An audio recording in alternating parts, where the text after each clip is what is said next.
Hingga tahun 2022, mata uang kripto sudah menjadi pembicaraan di mana-mana di seluruh dunia.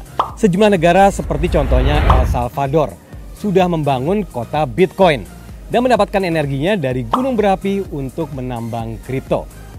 Sejumlah negara bahkan ada yang membatasi atau bahkan melarang mata uang kripto. Nah, kalau di Indonesia ini sudah menjadi pembicaraan yang begitu hangat, namun juga menjadi perhatian besar bagi sejumlah pemuka agama. Mata uang kripto bahkan dicap haram karena dinilai spekulatif bahkan mengarah ke unsur judi. Jadi, kebijakan soal mata uang kripto sudah dibahas di mana-mana, tidak ada habisnya. Pada 2020 terdapat 10 negara yang warganya memiliki mata uang kripto dalam jumlah banyak.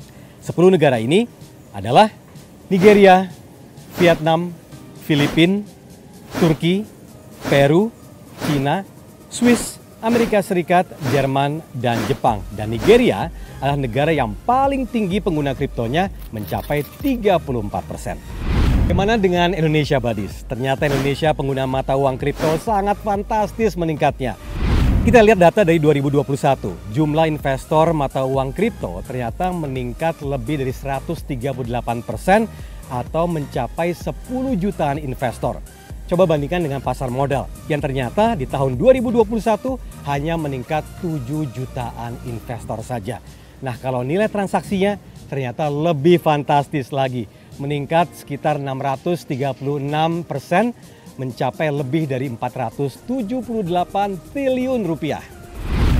Di tengah popularitasnya, harus kita akui pemahaman soal mata uang kripto belum sebanding di masyarakat luas. Banyak yang tergiur karena dalam 3 tahun terakhir nilai aset kripto melesat begitu tajam. Dan pemberitaan orang yang kaya mendadak akibat investasi kripto ada di mana-mana. Kayak gini nih.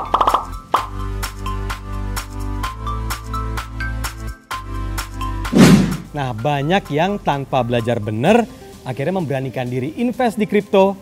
Namun akhirnya banyak yang kena tipu atau bahkan jantungan. Karena memang naik turun nilai aset kripto bisa dibilang goks atau highly volatile.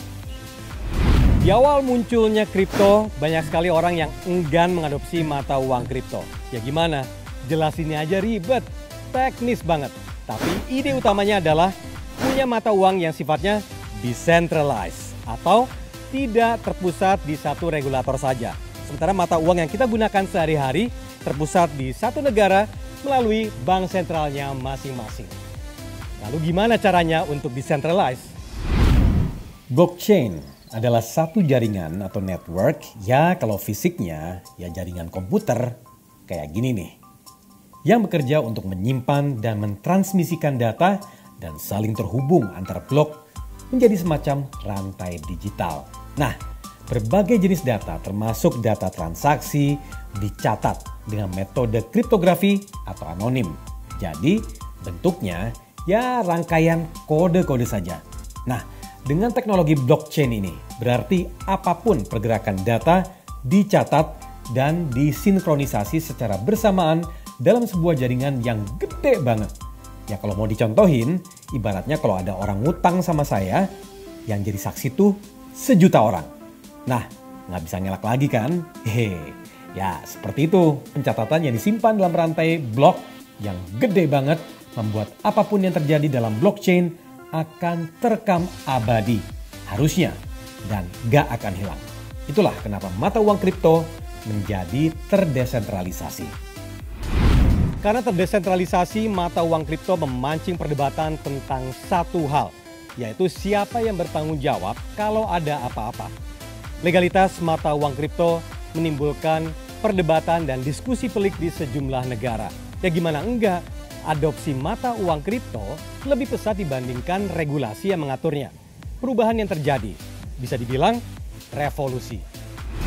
Kita baru belajar Internet of Things, muncul Artificial Intelligence, muncul Advanced Robotics, muncul Virtual Reality, muncul Bitcoin, muncul cryptocurrency. Kalau pemimpinnya terkaget-kaget, nggak cepat merespon, nggak cepat belajar mengenai perubahan-perubahan itu, ya kita ditinggal. Kita butuh kebijakan yang bisa kita putuskan cepat. Bukan justru kita memproduksi regulasi yang sebanyak-banyaknya, yang justru mempersulit kita sendiri dalam mengantisipasi setiap perubahan-perubahan yang ada. Banyak sekali loh negara yang tidak yakin akan sistem mata uang kripto. Banyak regulator di sejumlah negara yang menilai bahwa sistem mata uang kripto mengancam sistem moneter yang sudah berjalan saat ini. Dan di antara negara-negara yang melarang ini, tidak sedikit pula yang berargumen bahwa mata uang kripto atau aset kripto digunakan untuk tindakan ilegal seperti penjualan narkoba atau pencucian uang dan tidak terungkap siapa sih sebenarnya yang bertransaksi saat itu. Nah, Buddies, kalau di Indonesia regulasi produk kripto itu diatur atau dikeluarkan oleh Badan Pengawasan Perdagangan Berjangka Komoditi atau Bapepti Kementerian Perdagangan. Bapepti menetapkan bahwa produk kripto dikategorikan sebagai commodity intangible yang diatur dalam pasal 1 ayat 2 Undang-Undang Nomor 10 tahun 2011. Nah, banyak banget kan ternyata sudut pandang dari kripto. Nah, di tengah masyarakat Indonesia yang lagi getol-getolnya nih, explore soal kripto, yuk kita bahas sampai detail. Mulai dari cara investnya, kemudian cara invest yang aman gimana, dan satu lagi peluang dan juga proyeksi ke depannya. Nah, lengkapnya lagi di Tominomics.